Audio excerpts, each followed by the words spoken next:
Hello दोस्तों, मैं M के सर आपके अपने परिवार सुपर एकेडमी में एक बार फिर स्वागत करता हूं। दोस्तों, मैं आशा करता हूं आप बहुत अच्छे और स्वस्थ होंगे। दोस्तों, फिर चलते हैं, क्लास को शुरू करते हैं। हमारी जो क्लास होने वाली है आज, वो क्लास होने वाली है दिल्ली सल्तनत। तो दिल्ली सल्तनत पर टोटल कितने वंश चले थे? तो दिल्ली सल्तनत में 5 वंश चले थे। कौन कौन से चले थे? गुलाम वंश, खिलजी वंश, तुगलक वंश, सैयद वंश और लोधी वंश। तो आज हम स्टार्ट करते हैं और इतने आसान तरीके से कहानी के तौर पर शुरू करते हैं। तो दोस्तों, चलते हैं, क्लास को शुरू करते हैं। सबसे पहला पॉइंट होगा हमारा दिल्ली सल्तनत। दिल्ली सल्तनत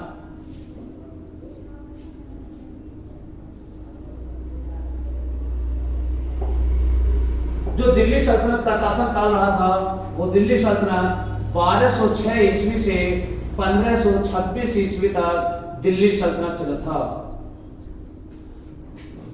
दिल्ली सल्तनत में सबसे पहले कौन सा वंश चला था? वो चला था गुलाम वंश। लेकिन मैंने आपको बताया था कि जो तुर्क आक्रमणकारी था, तुर्क आक्रमण करने वाला पहला व्यक्ति था महमूद गजनवी। कौन था? महमूद गजनवी। लेकिन तुर्क आक्रमण करने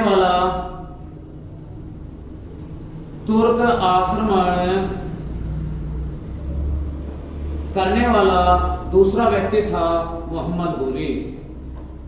कौन? मोहम्मद गोरी। तो इन दोनों व्यक्तियों ने भारत पर आक्रमण किया था। तो पहला महमूद गजनवी जो था, वो तुर्क आक्रमण पहला व्यक्ति था और दूसरा मोहम्मद गोरी था। तो मैंने आपको बताया था कि जिस टाइम मोहम्मद गोरी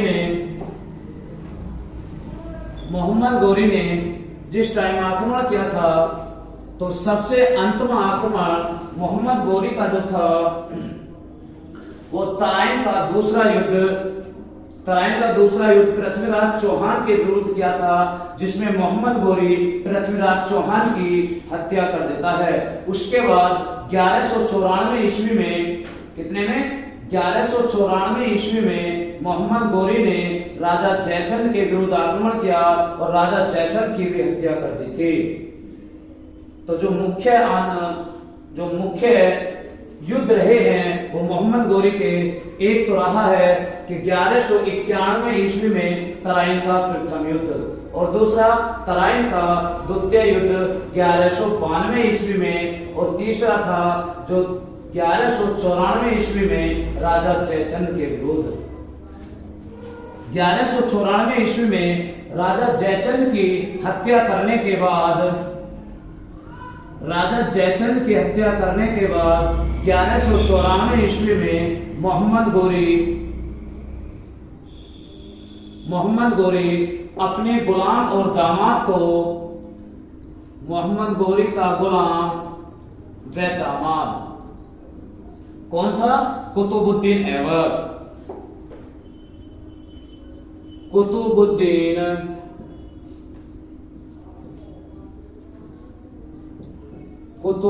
ऐबक। तो मोहम्मद गोरी कुतुबुद्दीन ऐबक को भारत की बागडोर संभाल कर गया था। लेकिन मैंने आपको बताया था मोहम्मद गोरी के 4 गुलाम थे। एक तो कुतुबुद्दीन ऐबक था, और दूसरा गुलाम जो था, वो दूसरा गुलाम था यल्दौज। कौन? यल्दौज। तीसरा गुलाम था वो था क्वाचा,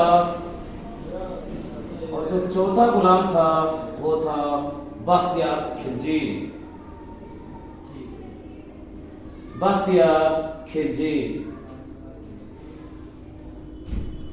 क्लियर है? तो ये 4 गुलाम थे मोहम्मद गोरी के। लेकिन जब मोहम्मद गोरी 1206 ईस्वी में वापसी गजनी जा रहे थे, तो 1206 ईस्वी में जाटों ने, यानी जाटों की एक जाति थी जिसमें जाटों में से होते हैं गोखर, तो गोखरों ने मोहम्मद गोरी पर आक्रमण किया, जिसमें वो घायल हो गए थे और 1206 ईस्वी में अपने गजनी में जाकर इनकी मृत्यु हो जाती है। तो मोहम्मद गोरी की मृत्यु 1206 ईस्वी में होती है। लेकिन जैसे ही 1206 ईस्वी में मोहम्मद गोरी की मृत्यु होती है तो 1206 ईस्वी में ही दिल्ली सल्तनत की स्थापना हो जाती है। किसकी? दिल्ली सल्तनत की। दिल्ली सल्तनत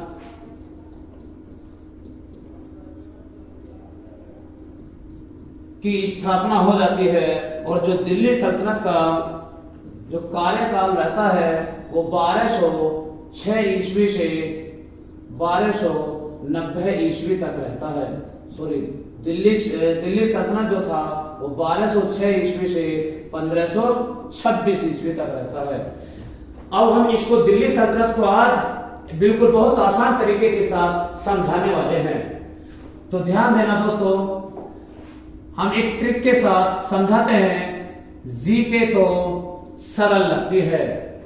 क्या? जीके तो सरल लगती है। जी से गुलाम वंश, कौन सा? गुलाम वंश। और के से खिलजी वंश, कौन सा वंश? खिलजी वंश, खिलजी वंश। और टी से तुगलक वंश, तुगलक वंश। और एस से सैयद वंश, कौन सा वंश? सैयद वंश। और अगर बात करें एल से तो एल से आ जाता है लोधी वंश, कौन सा वंश? लोधी वंश। तो ध्यान देना साथियों, क्योंकि जीके तो सरल लगती है। दिल्ली सल्तनत में टोटल 5 वंश चले थे और पांचों वंश में सबसे पहला वंश चलने वाला था वो कौन सा था? गुलाम वंश। दूसरा वंश चला था वो चला था खिलजी वंश। और तीसरा वंश चला था वो चला था तुगलक वंश। चौथा वंश चला था वो चला था सैयद वंश। और पांचवा वंश चला था वो चला था लोधी वंश। तो दिल्ली सल्तनत में टोटल 5 वंश चले थे। इन पांचों वंश में अगर बात करें कौन सा वंश कब से कब तक चला था? जो गुलाम वंश चला था, ये गुलाम वंश 1206 ईस्वी से 1290 ईस्वी तक गुलाम वंश चलता है। कौन सा? गुलाम वंश 1206 ईस्वी से 1290 ईस्वी तक चलता है। इसके बाद 1290 ईस्वी से लेकर 1320 तक खिलजी वंश चलता है। और खिलजी वंश के बाद अगला वंश चलता है तुगलक वंश। जो तुगलक वंश चलता है वो 1320 ईस्वी से लेकर 1414 ईस्वी तक चलता है। 1320 ईस्वी से 1414 ईस्वी तक तुगलक वंश चलता है। और तुगलक वंश के बाद अगला वंश चलता है जिसका नाम होता है सैयद वंश। तो सैयद वंश चलता है 1414 ईस्वी से लेकर 1451 ईस्वी तक। 1414 ईस्वी से 1451 तक सैयद वंश चलता है। और सैयद वंश के बाद एक अगला वंश चलता है जिसका नाम होता है लोधी वंश। तो लोधी वंश 1451 ईस्वी से लेकर 1526 ईस्वी तक लोधी वंश चलता है। तो अगर आपको ये क्रम वाइज लगाने हो तो खिलजी वंश जो चला था वो 1206 ईस्वी से लेकर 1226 ईस्वी तक चला था। उसमें से सबसे पहले मैंने आपको बताया कि गुलाम वंश चला और गुलाम वंश 1206 ईस्वी से लेकर 1290 ईस्वी तक गुलाम वंश चलता है। दूसरा खिलजी वंश जो 1290 ईस्वी से लेकर 1320 ईस्वी तक चलता है। तीसरा तुगलक वंश जो 1320 ईस्वी से लेकर 1414 ईस्वी तक चलता है। और चौथा वंश सैयद वंश जो 1414 ईस्वी से लेकर 1451 ईस्वी तक चलता है। और पांचवा वंश लोधी वंश जो 1451 ईस्वी से लेकर 1526 ईस्वी तक चलता है। तो आपको ये दिल्ली सल्तनत में 5 वंश चले थे और पांचों वंश आपको समझ में आए होंगे कि क्रम से कौन सा कब से लेकर कब तक चला था। तो आशा करता हूं आप सभी के समझ में आ रहा होगा। अगर कोई बात समझ में ना आ रही हो तो कमेंट करके बताना कि कौन सी बात क्या समझ में नहीं आई। तो इससे आगे चलते हैं।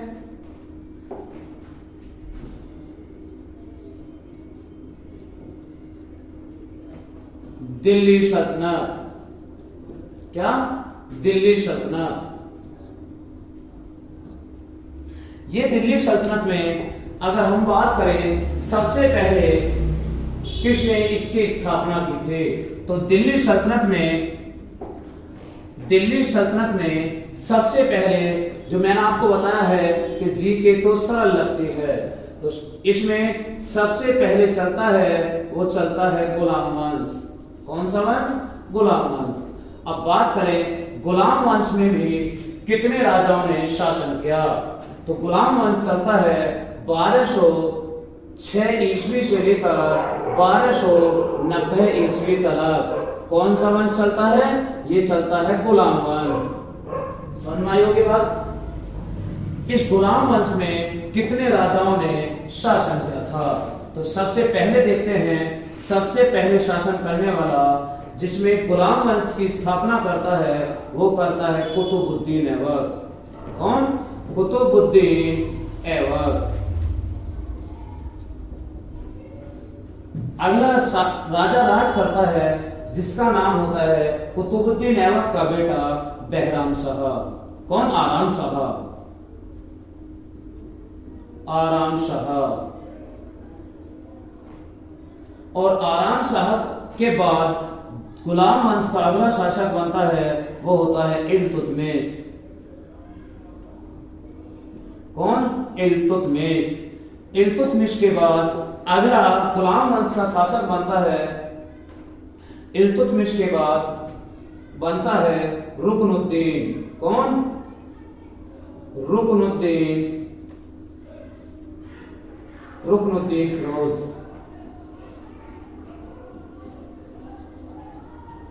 फिर अगला शासक बनता है जो रजिया सुल्तान। कौन? रजिया सुल्तान दिल्ली सल्तनत की अगली शासक थे। रजिया सुल्तान। रजिया सुल्तान के बाद शासन संभाला था दिल्ली सल्तनत का, तो वो संभाला था बहराम शाह ने। किसने? बहराम शाह ने। और बहराम शाह के बाद भी जो शासन संभाला था वो संभाला था मसूद शाह ने। किसने? मसूद शाह ने। मसूद शाह ने। और मसूद शाह के बाद जो अगला आपको दिख रहा होगा, सही समझ रहा सभी को। इसके बाद जो अगले शासक बनते हैं वो बनते हैं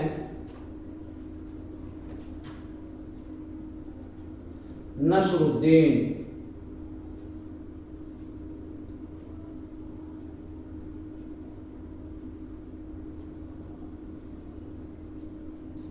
कौन? नसरुद्दीन। और नसरुद्दीन के बाद जो अगले शासक बनते हैं वो बनते हैं गियासुद्दीन बलबन। गियासुद्दीन बलबन। फिर गियासुद्दीन बलबन के बाद भी 2 शासक और बनते हैं, और जो सबसे अंतिम शासक होता है वो शमसुद्दीन कैमूरस होता है। क्लियर है?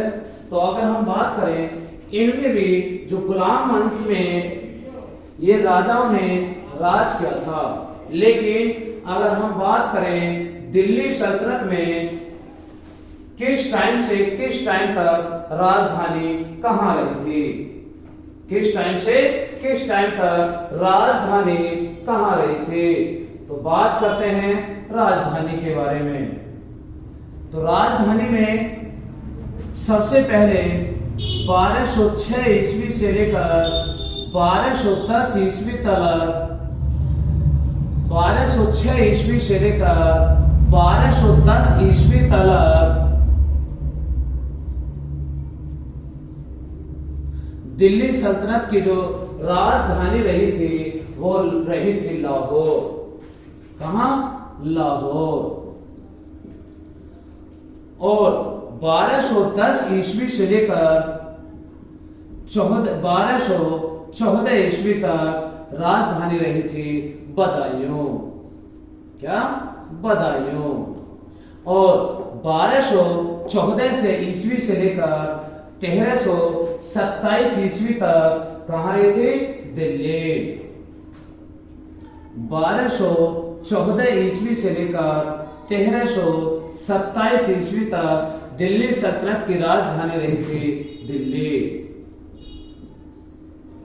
और 1327 ईस्वी से लेकर 1334 ईस्वी तक, 1327 ईस्वी से लेकर 1334 ईस्वी तक राजधानी रही थी, वो रही थी दौलताबाद। कहां? दौलताबाद। दौलताबाद। दौलताबाद कहां है? महाराष्ट्र में है। इसके बाद फिर राजधानी 1334 ईस्वी से लेकर 1334 ईस्वी से लेकर 1506 ईस्वी तक फिर दिल्ली रही थी। और 1506 ईस्वी से लेकर 1526 ईस्वी तक फिर राजधानी आगरा हो जाती है। तो इसके बाद 1334 ईस्वी से लेकर 1506 ईस्वी तक दिल्ली सल्तनत की राजधानी कहां होती है? तो दिल्ली। दिल्ली। और दिल्ली के बाद यानी कि 1506 ईस्वी से लेकर 1526 ईस्वी तक दिल्ली सल्तनत की राजधानी रहती है आगरा। कहां? आगरा।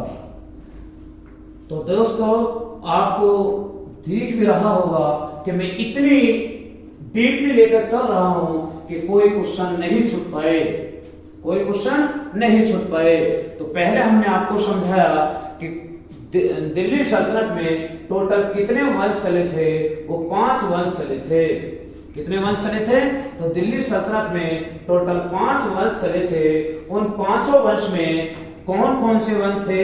ये 5 वंश हमने आपके सामने लिख रखे हैं। फिर उसके बाद हमने देखा कि कौन दिल्ली सल्तनत में कौन सा वंश कब से कब तक चला था। इसके बाद हम आए गुलाम वंश, और गुलाम वंश पर भी हमने ये देखा कि गुलाम वंश चला 1206 ईस्वी से 1290 ईस्वी तक। और इस गुलाम वंश में कितने राजाओं ने राज किया। इसके बाद हमने देखा कि दिल्ली सल्तनत में राजधानी कब से कब तक कहां थी। तो ये क्या है? दिल्ली सल्तनत में राजधानी। दिल्ली सल्तनत में राजधानी। तो 1206 ईस्वी से लेकर 1210 ईस्वी तक कुतुबुद्दीन ऐबक के समय तक राजधानी रहती है लाहौर। और 1210 ईस्वी से लेकर 1214 ईस्वी तक राजधानी रहती है बदायूं। 1214 ईस्वी से लेकर 1227 ईस्वी तक राजधानी रहती है दिल्ली। और 1327 ईस्वी से लेकर 1334 ईस्वी तक राजधानी रहती है दौलताबाद। दौलताबाद कहां पड़ता है? महाराष्ट्र में। और 1334 ईस्वी से लेकर 1506 ईस्वी तक राजधानी रहती है दिल्ली। और 1506 ईस्वी से लेकर 1526 ईस्वी तक राजधानी रहती है आगरा। तो बात समझ में आई होगी। इससे आगे चलते हैं। अब हम बात करते हैं गुलाम वंश। गुलाम वंश में जो गुलाम वंश का संस्थापक माना जाता है, वो गुलाम वंश का संस्थापक कुतुबुद्दीन ऐबक को माना जाता है। कौन? कुतुबुद्दीन ऐबक।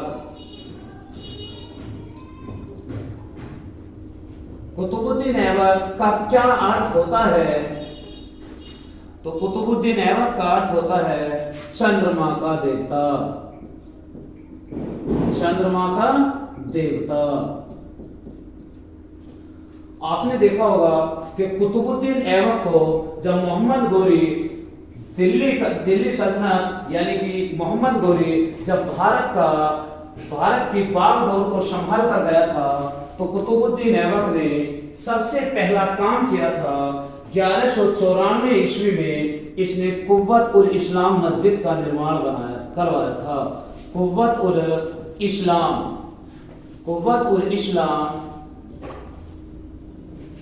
मस्जिद का निर्माण कराया, मस्जिद का निर्माण कराया। एक दूसरी मस्जिद का भी निर्माण कराया था जिसको कहा जाता है अढ़ाई दिन का झोपड़ा, अढ़ाई दिन का झोपड़ा।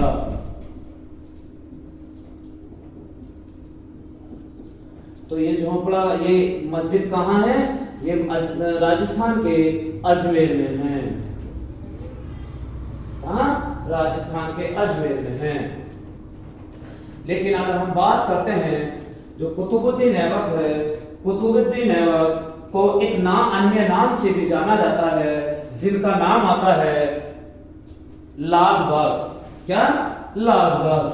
तो कुतुबुद्दीन ऐबक को अन्य किस नाम से जाना जाता है? वो अन्य नाम से जाना जाता है लाख बख्श, लाख बख्श।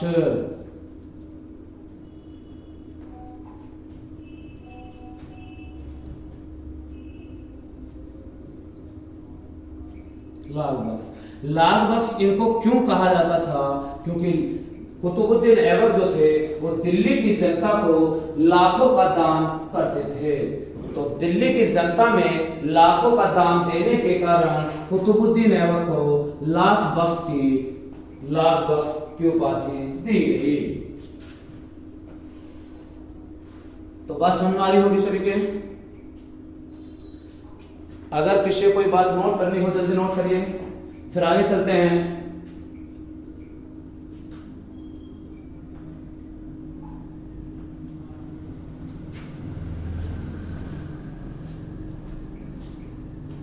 चलें फिर आगे। नोट कर लिया होगा सभी ने, तो ध्यान देना फिर।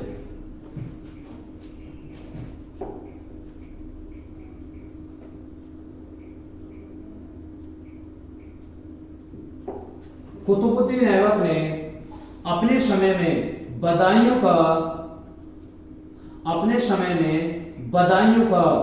गवर्नर, राज्यपाल बनाया था। बदायूं का गवर्नर किसे बनाया था? इल्तुतमिश को बनाया था। इल्तुतमिश को बदायूं का गवर्नर बनाया था। ये कुतुबुद्दीन ऐबक का गुलाम था और कुतुबुद्दीन ऐबक का दामाद भी था। कौन? कुतुबुद्दीन ऐबक का दामाद भी था और कुतुबुद्दीन ऐबक का गुलाम भी था इल्तुतमिश।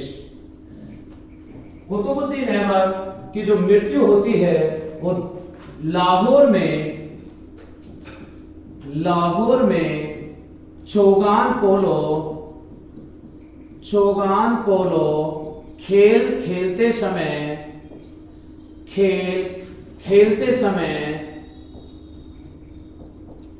घोड़े से गिरकर 1210 ईस्वी में मृत्यु हो जाती है। कब?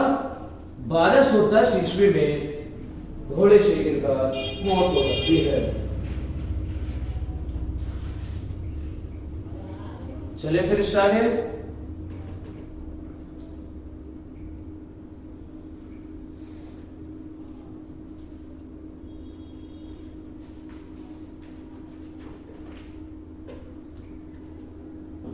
उतार लिया हो सभी ने।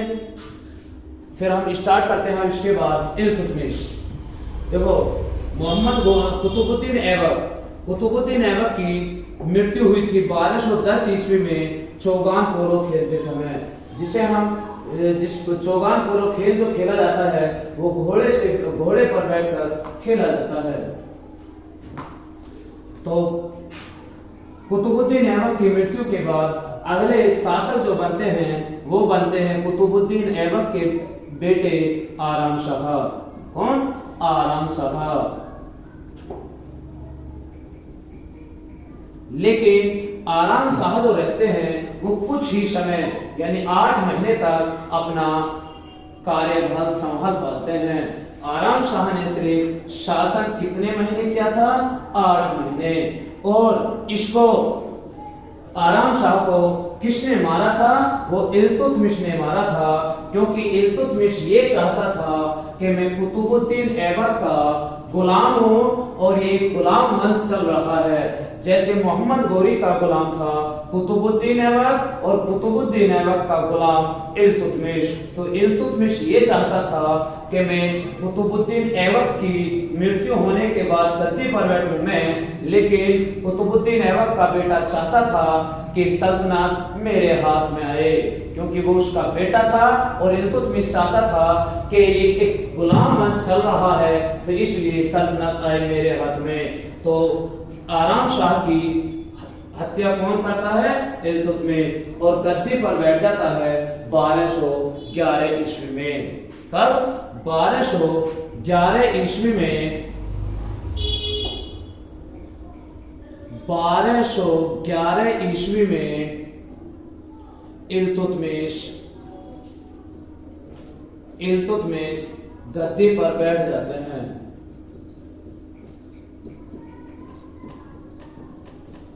गद्दी पर बैठ जाते हैं। अब इल्तुतमिश जो अपना शासन चलाते हैं वो शासन चला पाते हैं 1211 ईस्वी से लेकर 1236 ईस्वी तक।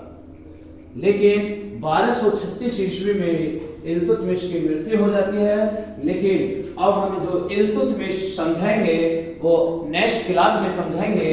आज हम क्लास को यही रोकते हैं, क्लास को आज यही विराम देते हैं। तो दोस्तों, आपको हमारी वीडियो कैसी लग रही है कमेंट करके बताना। अगर कोई बात समझ में ना आ रही हो तो भी हमें कमेंट करके बताना। दोस्तों, तो फिर मिलते हैं, चलते हैं, अगली क्लास में फिर मिलेंगे। जब तक के लिए जय हिंद, जय भारत।